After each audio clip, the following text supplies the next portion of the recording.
আল্লাহ সুবহানাহু ওয়া তাআলা তাকে এমন স্থান থেকে রিজিক দেবেন যেটা বান্দা কখনো কল্পনাও করেনি। এমন জীবনে অনেক বিষয় আমরা নিয়মিত দৃষ্টিগোচর হচ্ছে, মুখোমুখি হচ্ছি, যে আমি ভাবতেও পারিনি যে অমুক জায়গায় গেলে, অমুক কাজ করলে, অমুক ব্যবসা করলে আমি এত বিশাল একটা মুনাফা অর্জন করতে পারবো। এর পেছনে এত বিশাল অর্থ কিভাবে আমার মুনাফা হলো, লাভ হলো। আল্লাহ বলছেন ওয়া ইয়াত্তাকিল্লাহ, যে আল্লাহকে ভয় করে, আল্লাহর উপরে ভরসা রাখে, আমার বান্দার কল্পনার বাহিরেও আমি আল্লাহ তাকে অডল সম্পদের মালিক বানিয়ে দেব। ওয়ামান ইয়াতাওয়াক্কাল আলাল্লাহি ফাহুয়া হাসবুহু, বান্দা জেনে রাখো যে আল্লাহর উপরে ভরসা রাখে তার জন্য আল্লাহ যথেষ্ট হয়ে যায়। তার আর কোনো দিকে নজর দিতে হয় না, কারো দুয়ারের ভিখারি সাজতে হয় না, কারো কাছে গিয়ে মাথা নত করতে হয় না। বান্দা যদি কেবল আল্লাহর দরবারে মাথা দিতে রাজি হয়ে যায় এবং আল্লাহর সিদ্ধান্তের উপরে যদি আত্মসমর্পণ করে মেনে নেয়, আমার আল্লাহ বলছেন ওয়া মান ইয়াতাওয়াক্কাল আলাল্লাহ, যে আল্লাহর উপরে ভরসা করে ফাহুয়া হাসবুহু, আল্লাহ ওই বান্দার জীবন মান উন্নয়নের জন্য যথেষ্ট হয়ে যায়। পবিত্র কোরআনে আল্লাহ সুবহানাহু ওয়া তাআলা আমাদেরকে বারংবার বলেছেন, যখন আমি তোমাদেরকে পরীক্ষার মুখোমুখি করব তখন তোমরা ঈমানের উপরে থাকবে, ধৈর্যের উপরে থাকবে, সংযম এখতিয়ার করবে আর আল্লাহর উপরে ভরসা রাখবে। এই সংকট বেশি দিন দীর্ঘায়িত হবে না। এই কষ্টের পরে আবার সহজ সময়, স্বাচ্ছন্দ্যের সময়, আরামের সময় আল্লাহ তাআলা তোমাদেরকে নসিব করবে।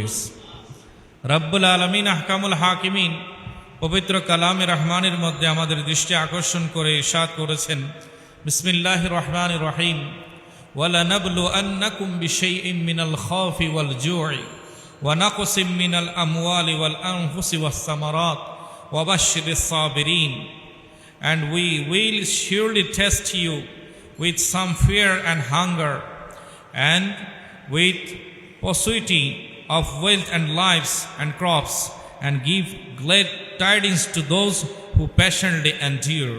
Allah subhanahu wa ta'ala ইরশাদ করছেন, ওয়ালা নাবলু আন্নাকুম, নিশ্চয় নিশ্চয় আমি তোমাদেরকে পরীক্ষা করব, মিনাল খাউফ, কিছু ভয় দিয়ে, ওয়াল জু', ক্ষুধা দিয়ে, ওয়া নাকসিম মিনাল আমওয়াল, সম্পদ, ওয়াল আনফুস, জীবন, এবং ওয়াস সামারাত, ফসলাদির ক্ষয়ক্ষতির মাধ্যমে আল্লাহ সুবহানাহু ওয়া তাআলা বলছেন আমি তোমাদেরকে পরীক্ষা করব। একটু বড় করে বলে সুবহানাল্লাহ। এবং আল্লাহ বলছেন ওয়া বাশশিরিস সাবিরিন, আর হে হাবিব, হে আমার মাহবুব, আপনি সুসংবাদ শুনিয়ে দিন আস-সাবিরিন, ধৈর্যশীল বান্দাদেরকে। কেননা আল্লাহ অপর আয়াতে বলে দিয়েছেন যারা সবরকারী হয়, ইন্নাল্লাহা মা'আস সাবিরিন, ওই ধৈর্যশীল বান্দাদের সাথে স্বয়ং আল্লাহ নিজেই থাকেন। একটু বড় করে বলে সুবহানাল্লাহ।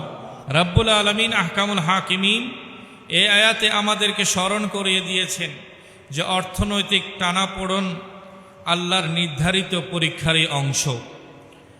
আজ অর্থের সংকট, দ্রব্যের উচ্চ মূল্য, জ্বালানি সংকট, অস্থিরতা, এই সবগুলোই কিন্তু আল্লাহর দেয়া নীতি নির্ধারণের মধ্য দিয়েই আমরা পেতে চলেছি। এবং আল্লাহ সুবহানাহু ওয়া তাআলা বলেছেন এই পরীক্ষায় যদি তোমরা উত্তীর্ণ হতে চাও তাহলে অবশ্যই অবশ্যই ধৈর্যই হবে তোমাদের সফলতার চাবিকাঠি। একটু বড় করে বলি সুবহানাল্লাহ। তাই আল্লাহ সুবহানাহু ওয়া তাআলা বলছেন যখন তারা বিপদে পড়ে, ইজা আসাবাতহুম মুসিবা, যখন তাদের উপরে কোনো মুসিবত আসে, যখন তারা আল্লাহর পক্ষ থেকে কোনো বিপদের মুখোমুখি হয়ে যায়, রব্বুল আলামিন আহকামুল হাকিমিন বলছেন তখন তারা নিজেরাই বলে ইন্না লিল্লাহি ওয়া ইন্না ইলাইহি রাজিউন, যে আমরা আল্লাহর জন্য, আল্লাহর কাছে আমাদের ফিরে যেতে হবে। একটু বড় করে বলি সুবহানাল্লাহ। এটি হচ্ছে আমাদের ঈমানের মূল চাবি, যে আমাদের সর্বাবস্থায় স্মরণে রাখতে হবে কাকে? একটু কথা বলি কাকে?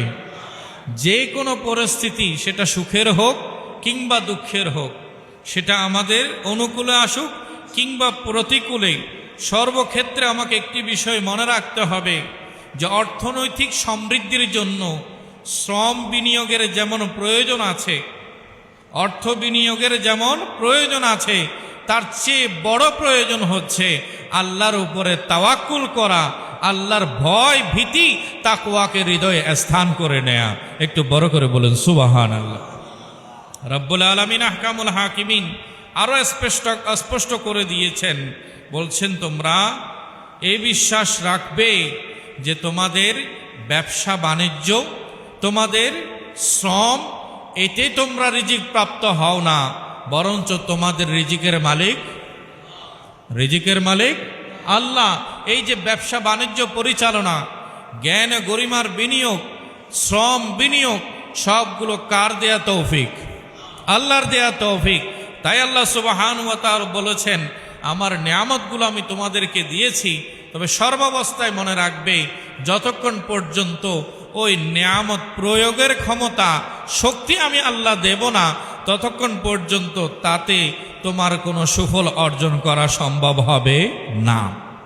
রব্বুল আলামিন আহকামুল হাকিমিন পবিত্র কালামে রহমানের সূরা তালাকের 2 নম্বর এবং 3 নম্বর আয়াতে পাকে বলছেন, ওয়া ইয়াত্তাকিল্লাহ, আর যে বান্দা আল্লাহকে ভয় করে, আল্লাহর কথা স্মরণে রাখে, পরিস্থিতি যেমনই হোক না কেন, আল্লাহ বলছেন ইয়াজআল লাহু মাখরাজা, আমি আল্লাহ তাকে ওই পরিস্থিতি থেকে উত্তরণের পথ বাতলে দেব। এই যে কঠিন পরিস্থিতি, সংকটময় পরিস্থিতির মুখোমুখি বান্দা হবে, সেটা আল্লাহ জানেন কিনা? আল্লাহ জানেন।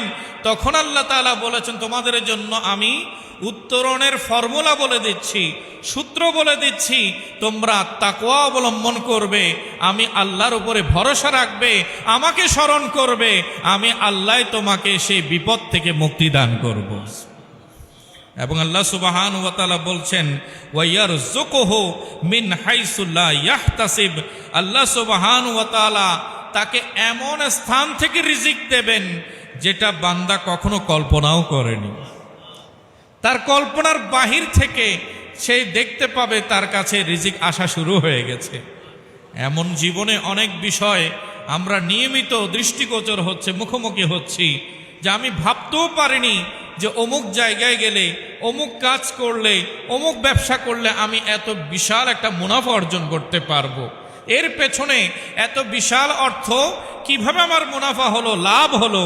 আল্লাহ বলছেন, ওয়া ইয়াত্তাকিল্লাহ, যে আল্লাহকে ভয় করে, আল্লাহর উপরে ভরসা রাখে, আমার বান্দার কল্পনার বাহিরেও আমি আল্লাহ তাকে অডল সম্পদের মালিক বানিয়ে দেব। রব্বুল আলামিন আহকামুল হাকিমিন বলছেন, ওয়া ইয়াতাওয়াক্কাল আলাল্লাহি ফাহুয়া হাসবুহু, বান্দা জেনে রাখো, যে আল্লাহর উপরে ভরসা রাখে তার জন্য আল্লাহ যথেষ্ট হয়ে যায়। তার আর কোনো দিকে নজর দিতে হয় না, কারো দুয়ারের ভিখারি সাজতে হয় না, কারো কাছে গিয়ে মাথা নত করতে হয় না। বান্দা যদি কেবল আল্লাহর দরবারে মাথা দিতে রাজি হয়ে যায় এবং আল্লাহর সিদ্ধান্তের উপরে যদি আত্মসমর্পণ করে মেনে নেয়, আমার আল্লাহ বলছেন, ওয়া ইয়াতাওয়াক্কাল আলাল্লাহ, যে আল্লাহর উপরে ভরসা করে, ফাহুয়া হাসবুহু, আল্লাহ ওই বান্দার জীবন মান উন্নয়নের জন্য যথেষ্ট হয়ে যায়। রব্বুল আলামিন আমাদের সকলকে শুধুই পরিশ্রম কিংবা অর্থনৈতিক সহায় সম্পদের উপরে ভরসা না রেখে আমাদেরকে আল্লাহর উপরে পূর্ণ আস্থা রাখার তৌফিক দান করুক। আমিন।